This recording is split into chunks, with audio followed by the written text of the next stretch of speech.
Hello everyone, स्वागत है आप सबका एक और नए वीडियो में। इस वीडियो में हम लोग बात करने वाले हैं हमारे पोर्टफोलियो में कितने म्यूचुअल फंड स्कीम्स होने चाहिए, म्यूचुअल फंड का डिफरेंट कैटेगरीज में से हमें कितने म्यूचुअल फंड सेलेक्ट करने चाहिए। अगर आपके पोर्टफोलियो में बहुत ज़्यादा म्यूचुअल फंड है तो आपके पोर्टफोलियो पर क्या नेगेटिव इंपैक्ट पड़ सकता है, और अगर आपके पोर्टफोलियो में बहुत सारे म्यूचुअल फंड्स हैं और उसको आपको कम करना है तो आप कम कैसे करेंगे, जानेंगे इस वीडियो में और बहुत कुछ। आप वीडियो को पूरा जरूर देखिएगा ताकि आपका हर एक कन्फ्यूजन क्लियर हो जाए। और वीडियो पसंद आए तो लाइक एंड शेयर जरूर कीजिएगा, और पहली बार हमारे चैनल पर आए हैं तो चैनल को सब्सक्राइब जरूर कर लीजिएगा ताकि हमारा फाइनेंशियल रिलेटेड वीडियो आपको रेगुलर मिलता रहे। तो चलिए सबसे पहले जानते हैं कि ज़्यादातर इन्वेस्टर अपना इन्वेस्टमेंट कैसे करते हैं। तो एक बहुत पॉपुलर तरीका है इन्वेस्टमेंट करने का, वो है कि आप किसी वेबसाइट पर जाते हैं, म्यूचुअल फंड्स का परफॉर्मेंस देखते हैं या किसी से सुन लेते हैं कि पिछले साल ये फंड ने बहुत अच्छा रिटर्न दिया है और आप इन्वेस्टमेंट कर देते हैं। इस तरीके से ज़्यादातर लोग इन्वेस्टमेंट करते हैं। यहाँ प्रॉब्लम क्या आता है कि मार्केट अगर डाउन रहेगा तो उस समय जनरली लार्ज कैप का परफॉर्मेंस बहुत अच्छा होगा, और अगर उस समय आप मार्केट में इन्वेस्टमेंट कर रहे होंगे तो आप जरूर ही लार्ज कैप में इन्वेस्टमेंट कर रहे होंगे,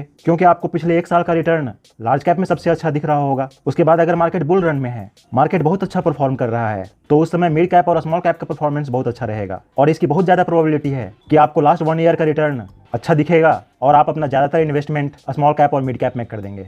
उसी तरह से मान लें कि जब वैल्यू स्टॉक्स अच्छा परफॉर्म कर रहे होते हैं उस समय आपको वैल्यू स्टॉक्स से रिलेटेड म्यूचुअल फंड पसंद आएंगे और आप उसमें ज़्यादा इन्वेस्टमेंट कर देंगे। सिमिलरली अगर ग्रोथ स्टॉक्स अच्छा परफॉर्म कर रहा है तो उस समय आप ग्रोथ स्टॉक्स को फॉलो कर रहे म्यूचुअल फंड में इन्वेस्ट कर देंगे। तो ज़्यादातर लोग इसी तरीके से इन्वेस्टमेंट करते हैं, लेकिन ये इन्वेस्टमेंट करने का सही तरीका बिल्कुल भी नहीं है। क्या आप भी ऐसे करते हैं? अगर आप भी ऐसे करते हैं तो कमेंट करके जरूर बताइएगा। इन्वेस्टमेंट करने का सही तरीका क्या है आगे मैं आपको डिटेल्स में बताऊंगा, लेकिन उससे पहले और जो इन्वेस्टमेंट करने का पॉपुलर तरीका है उसके बारे में बात कर लेते हैं। जैसे कि जब न्यू NFO आता है, यानी कि न्यू फंड ऑफर, तो उस समय उसका इनिशियल NAV 10 होता है। तो यहाँ पर लोगों को लगता है कि ये बहुत सस्ता है, ये बहुत अच्छा रिटर्न दे सकता है, और लोग उसमें इन्वेस्टमेंट कर देते हैं क्योंकि लोग सस्ता में खरीदने के लिए बहुत उतावले रहते हैं। या फिर किसी ने बोल दिया कि सिर्फ 10 रुपये में मिल रहा है, या ये NFO किसी थीम पर बेस्ड है जो आने वाले 3-4 साल में बहुत अच्छा परफॉर्म करने वाला है, और लोग सुन के इन्वेस्ट भी कर देते हैं। कई सारे लोग पूछते हैं कि नए नए म्यूचुअल फंड्स लॉन्च होते रहते हैं तो क्या उनको भी खरीदना चाहिए। तो इसको मैं एक एग्जांपल से समझाता हूँ कि अगर आपको कोई गाड़ी खरीदना होता है, और मार्केट में तो गाड़ी खरीदने वाले बहुत सारी कंपनियां हैं, नई नई गाड़ियां लॉन्च करते रहते हैं, तो क्या आप सारी कंपनियों की गाड़ियां खरीद लेते हैं? नहीं ना। आप अपने बजट का ध्यान रखते हैं, उस बजट में आप देखते हैं कि कौन सी कंपनी बेहतर गाड़ी बना रही है और उस गाड़ी को आप परचेज करते हैं। तो जब यहाँ गाड़ी खरीदने के केस में आप ऐसा करते हैं, म्यूचुअल फंड खरीदने के केस में आप कोई भी म्यूचुअल फंड कैसे खरीद लेंगे? म्यूचुअल फंड खरीदने के लिए भी आपको अपना टाइम होराइजन देखना चाहिए, अपना रिस्क प्रोफाइल देखना चाहिए, और उसके बेसिस पर आपको चुनना चाहिए कि आपके लिए बेस्ट म्यूचुअल फंड कौन है। अब अगर म्यूचुअल फंड कंपनीज की बात करें तो उनका तो ये सब बिजनेस है, तो वो बहुत सारे फंड तो लॉन्च करेंगे ही, वो थोड़ी ना आपको बोल रहे हैं कि आप खरीद लीजिए। हाँ, वो जानकारी दे रहे हैं, पर इतना तो आपको कॉमन सेंस है ही कि आप अपने सूझबूझ से अपने डिसीजन लेंगे। बहुत सारे ऐसे भी इन्वेस्टर्स मिल जाते हैं जो कि डाइवर्सिफिकेशन के नाम पर बहुत सारे म्यूचुअल फंड खरीद लेते हैं। उन्हें लगता है कि जितना ज़्यादा नंबर ऑफ म्यूचुअल फंड खरीदेंगे या फिर उसमें इन्वेस्ट करेंगे उतना रिस्क कम हो जाएगा। तो देखिए, आप इक्विटी म्यूचुअल फंड में इन्वेस्ट क्यों करते हैं? इसलिए कि वहां आपको हाई रिटर्न मिले। लेकिन एक बात का तो ध्यान रखना पड़ेगा कि अगर आप हाई रिटर्न के लिए इन्वेस्टमेंट करेंगे तो वहां पर रिस्क तो ज़्यादा होगा ही, लेकिन अगर आप रिस्क कम करने के चक्कर में ज़्यादा डाइवर्सिफाई कर देते हैं तो आपका रिटर्न भी कम हो जाएगा। और अगर आपको रिस्क कम ही लेना है तो आप FD में इन्वेस्ट करेंगे, लिक्विड फंड में इन्वेस्ट करेंगे, लेकिन ऐसा तो नहीं ना है कि आप डाइवर्सिफिकेशन करने के चक्कर में डाइवर्सिफिकेशन कर देंगे। तो बहुत ज़्यादा म्यूचुअल फंड्स खरीदने के बजाय 1, 2, 2, 3, 5, 6 या मैक्सिमम 7 म्यूचुअल फंड सेलेक्ट करना चाहिए। उससे ज़्यादा सेलेक्ट करने की कोई ज़रूरत नहीं है। एक गोल के लिए मैक्सिमम 7 म्यूचुअल फंड सफिशिएंट है, इससे ज़्यादा म्यूचुअल फंड की ज़रूरत ही नहीं है। अगर आप नए इन्वेस्टर हैं, आपका इन्वेस्टमेंट अमाउंट छोटा है, यानी 1000 या 2000 रुपीज़, तो आपके लिए 1 या 2 फंड सफिशिएंट है। लेकिन अगर आपका अमाउंट बड़ा है, आपका कॉर्पस बड़ा है, तो वहाँ पर आपके लिए मैक्सिमम 7 म्यूचुअल फंड चुनना आपके लिए अच्छा होगा। आप यहाँ पर पूछेंगे कि इतने सारे म्यूचुअल फंड्स हैं तो उनमें से बेस्ट चुनने का लॉजिक क्या है? तो इसको आप एक एग्जांपल से समझ सकते हैं कि इंडियन स्टॉक मार्केट में कितने सारे स्टॉक्स अवेलेबल हैं। टोटल स्टॉक्स आप देखेंगे 5000 से ज़्यादा स्टॉक्स स्टॉक एक्सचेंज में लिस्टेड हैं, लेकिन उनमें से क्वालिटी स्टॉक्स कितने हैं? तो देखेंगे जो अच्छे स्टॉक्स होते हैं, क्वालिटी स्टॉक्स होते हैं, वो बड़ी बड़ी कंपनियां हैं, उसे हम लार्ज कैप कंपनीज बोलते हैं। और मार्केट कैप के हिसाब से top 100 companies large cap companies कहलाते हैं, और उसके नीचे के 150 कंपनीज मिड कैप कंपनीज कहलाते हैं, और उसके भी नीचे 250 कंपनीज स्मॉल कैप कंपनीज कहलाते हैं। यानी कि टोटल 500 कंपनीज को हम मान सकते हैं कि वो अच्छे हैं, क्योंकि मार्केट कैपिटलाइजेशन वाइज खराब परफॉर्म करने वाले स्टॉक्स को बाहर और अच्छे परफॉर्म करने वाले स्टॉक्स को अंदर करता रहता है। तो यहाँ तक में आप क्या सोचेंगे कि अगर आप इन 500 कंपनियों में इन्वेस्ट कर देंगे तो यहाँ से आपको सेफ्टी के साथ साथ अच्छा रिटर्न मिलने का भी संभावना होगा। अब यहाँ पर डाइवर्सिफिकेशन और डाइवर्सिफिकेशन की बात करते हैं तो देखिए यहाँ पर आपके पास 500 स्टॉक्स का पोर्टफोलियो है, तो 500 स्टॉक्स में से सारे स्टॉक्स तो हमेशा अच्छा परफॉर्म नहीं करेंगे ना। ऐसा हो सकता है कि 100-200 स्टॉक्स अच्छे परफॉर्म करेंगे, बाकी के स्टॉक्स अच्छे परफॉर्म ना कर रहे हों। और अगर आप एक्टिवली मैनेज्ड फंड में ज्यादा एक्सपेंस रेशियो देकर अपना इन्वेस्टमेंट करते हैं तो आपका ये तो एक्सपेक्टेशन होता है ना कि फंड मैनेजर बेंचमार्क के कंपैरिजन में ज्यादा रिटर्न जनरेट करे, इसीलिए तो हम लोग हायर एक्सपेंस रेशियो देते हैं। यहाँ पर जैसे लार्ज कैप एक फंड हुआ तो लार्ज कैप में 100 स्टॉक्स हैं, तो फंड मैनेजर इन 100 स्टॉक्स में कभी भी अपना इन्वेस्टमेंट कर सकता है। तो एक्टिवली मैनेज्ड जो फंड है उसका फंड मैनेजर इन 100 में से कभी 40, कभी 50 या कभी 60 स्टॉक्स में इन्वेस्ट कर देगा। जहां उसको लगेगा कि अच्छा रिटर्न आ सकता है उसमें इन्वेस्ट करेगा। तो ये होता है एक्टिवली मैनेज्ड फंड। बहुत सारे इन्वेस्टर्स आपको ऐसे भी मिल जाएंगे जो 40-50 म्यूचुअल फंड में इन्वेस्ट कर रखे हैं। तो अगर एक ही म्यूचुअल फंड की बात करें तो वो खुद ही अलग अलग कंपनियों में डाइवर्सिफाई करके इन्वेस्ट कर रखा होता है। लेकिन अगर हम बहुत ज्यादा की संख्या में म्यूचुअल फंड खरीद के रखते हैं तो वहां पर आप देखेंगे कि नंबर ऑफ स्टॉक्स बहुत ज्यादा हो जाएगा और ऑफकोर्स बहुत ज्यादा ओवरलैपिंग भी होगा। तो यहाँ हम लोगों को ध्यान रखना है, मान लीजिए आपने अपने लार्ज कैप के 3 या 4 म्यूचुअल फंड खरीद लिए हैं, तब आपका तो इन्वेस्टमेंट लगभग पूरे 100 के 100 स्टॉक्स में हो गया है। उसी तरीके से 3 या 4 फंड खरीद रखे हैं तो मिड कैप के भी ज्यादातर स्टॉक्स में आपका इन्वेस्टमेंट हो जाएगा। और उसी तरीके से अगर स्मॉल कैप की बात करें उसके भी अगर आप 4-5 म्यूचुअल फंड खरीद रखे हैं तो इसके बहुत ज्यादा चांसेस है कि उसके भी लगभग सभी स्टॉक्स में आपका इन्वेस्टमेंट हो रखा है। तो यहाँ प्रॉब्लम क्या आता है ना कि अगर आप सारे स्टॉक्स में इन्वेस्ट करना ही चाहते हैं तो इंडेक्स फंड में क्यों नहीं इन्वेस्ट करते। वहां पर तो आपको एक्सपेंस रेशियो भी कम लगेगा। जैसे कि लार्ज कैप के इंडेक्स फंड हैं, वहां पर आपको 100 के 100 स्टॉक्स में इन्वेस्टमेंट हो जाएगा। मिड कैप का इंडेक्स फंड खरीद लीजिए, वहां पर आपको सारे 150 स्टॉक्स में इन्वेस्टमेंट हो जाएगा। और अगर स्मॉल कैप के सारे स्टॉक्स में इन्वेस्ट करना है तो स्मॉल कैप का इंडेक्स फंड खरीद लीजिए, उसमें आपके सारे स्टॉक्स में इन्वेस्टमेंट हो जाएगा और इससे आपका सारे के सारे 500 कंपनियों में इन्वेस्टमेंट हो जाएगा। यहाँ पर आपको एक्सपेंस रेशियो भी कम लगेगा। और अगर सारे स्टॉक्स में इन्वेस्ट करना है तो फिर एक्टिवली मैनेज्ड फंड का क्या मतलब है।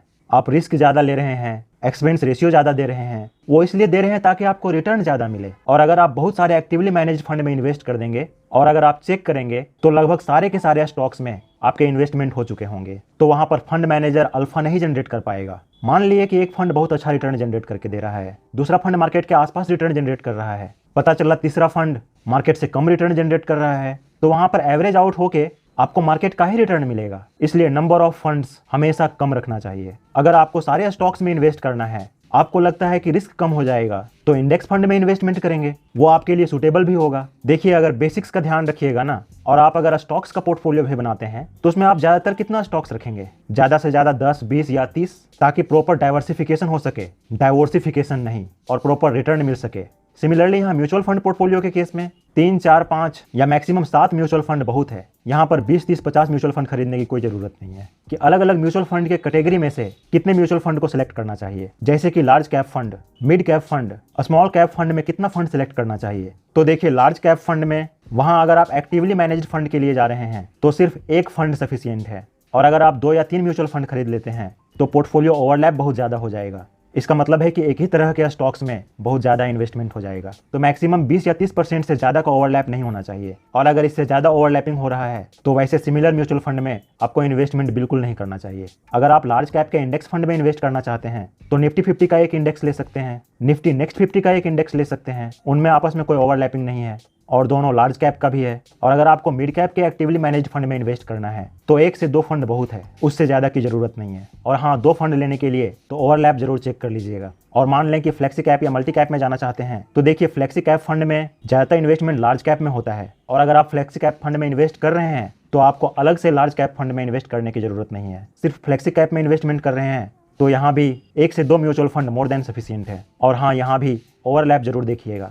उसी तरह से मल्टी कैप का बात करें तो यहाँ क्योंकि सेबी ने नियम बना रखा है कि minimum 25% large cap, mid cap, small cap तीनों में इन्वेस्ट करना है, तो यहाँ पर तो अपने आप डाइवर्सिफाई हो जाता है। तो मल्टी कैप फंड के भी केस में 1 या 2 फंड से ज़्यादा में इन्वेस्ट नहीं करना चाहिए। रफली अगर आप अपना रिस्क प्रोफाइल और इन्वेस्टमेंट का टाइम होराइजन डिसाइड कर लेते हैं और आप ये ध्यान रखते हैं कि लार्ज कैप में इतना परसेंट, मिड कैप में इतना परसेंट, फ्लेक्सी कैप में इतना परसेंट, स्मॉल कैप में इतना परसेंट होना चाहिए, तो आपका एक अच्छा पोर्टफोलियो बनेगा। पोर्टफोलियो बनाते वक्त 2 और इंपॉर्टेंट बात का जरूर ध्यान रखना चाहिए कि जैसे जैसे आपका एज बढ़ रहा है वैसे वैसे इक्विटी में अपना इन्वेस्टमेंट कम करते जाना चाहिए। जैसे कि अगर आपका एज बहुत कम है, 20-25 ईयर्स है, तब आप अपना 70 to 80% भी इक्विटी में रख सकते हैं और बाकी डेट या फिर गोल्ड में इन्वेस्ट कर सकते हैं। लेकिन जैसे जैसे आपका एज बढ़ रहा है, जैसे कि आप 40, 50, 60 में पहुंच रहे हैं, तो इक्विटी में इन्वेस्टमेंट कम करना चाहिए, क्योंकि वहाँ रिस्क बहुत ज़्यादा होता है। वो इसलिए क्योंकि अगले 2-3 साल में मार्केट में क्या होगा ये कुछ कहा नहीं जा सकता है। साथ ही रिटायरमेंट के बाद भी आपको थोड़ा इक्विटी में इन्वेस्टमेंट भी रखना चाहिए।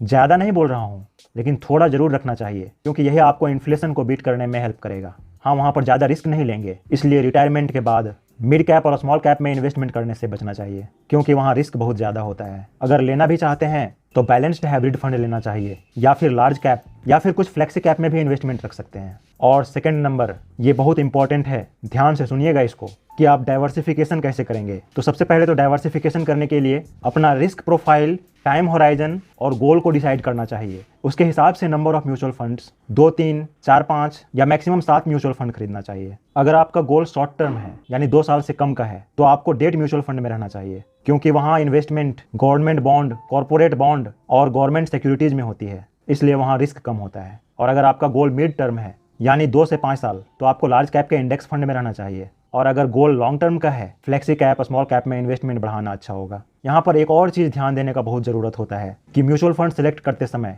आपको एक ही म्यूचुअल फंड कंपनी या उसको एसेट मैनेजमेंट कंपनी बोलें, उसके सारे फंड्स नहीं खरीदना चाहिए, क्योंकि अगर एक ही एएमसी के सारे म्यूचुअल फंड खरीद लेते हैं तो रिस्क बहुत बढ़ जाता है, क्योंकि कब कौन से एएमसी में क्या होगा ये अंदरूनी बात हम लोगों को पता नहीं होता है। सो फंड्स सेलेक्ट करते समय हमेशा अलग अलग एएमसी के फंड चुनना चाहिए। जैसे कि अगर आप फ्लेक्सी कैप पारंपरिक का चुने हैं, तो स्मॉल कैप निपॉन इंडिया का चुन सकते हैं। इस तरीके से डाइवर्सिफाई भी जरूर करना चाहिए। अभी मार्केट बहुत अच्छा कर रहा है, तो आपका बहुत ज़्यादा इन्वेस्टमेंट मिड कैप या स्मॉल कैप में हो रहा होगा और लार्ज कैप में बहुत कम हो रहा होगा। तो ऐसा बिल्कुल नहीं करना चाहिए, क्योंकि जब मार्केट गिरेगा तो उस समय आपको लार्ज कैप अच्छा लगेगा, मिड कैप स्मॉल कैप अच्छा नहीं लगेगा। इसलिए आपको अपना investment large cap, mid cap, small cap तीनों में रखना चाहिए। अगर आपके पोर्टफोलियो में बहुत ज़्यादा म्यूचुअल फंड है तो उसको कम कैसे करेंगे, उसके लिए आपको ध्यान रखना होगा कि जिस म्यूचुअल फंड में आपको कन्विक्शन नहीं मिल रहा है, आपका इन्वेस्टमेंट टोटल इन्वेस्टमेंट का 5% से कम है, आपको उस म्यूचुअल फंड पर भरोसा नहीं हो रहा है, तो आपको वैसे म्यूचुअल फंड से एग्जिस्ट हो जाना चाहिए। सेकंड, जो म्यूचुअल फंड अच्छा परफॉर्म नहीं कर रहा है और आपको लग रहा है कि उम्मीद ही नहीं है कि वो अच्छा परफॉर्म भी करेगा, वो अपने बेंचमार्क से भी खराब परफॉर्म कर रहा है, तो वैसे म्यूचुअल फंड से आपको एग्जिट ले लेना चाहिए। और तीसरा, जैसे कि EV sector, energy sector, IT sector या फिर फैक्टर म्यूचुअल फंड, जैसे कि momentum mutual fund, low volatile mutual fund, quality mutual fund and value mutual fund, अगर आपको प्रॉपर नॉलेज नहीं है तो इन सब म्यूचुअल फंड से बचना चाहिए। म्यूचुअल फंड से एग्जिट करते समय भी आपको कुछ बातों का जरूर ध्यान रखना चाहिए, जैसे कि एग्जिट लोड।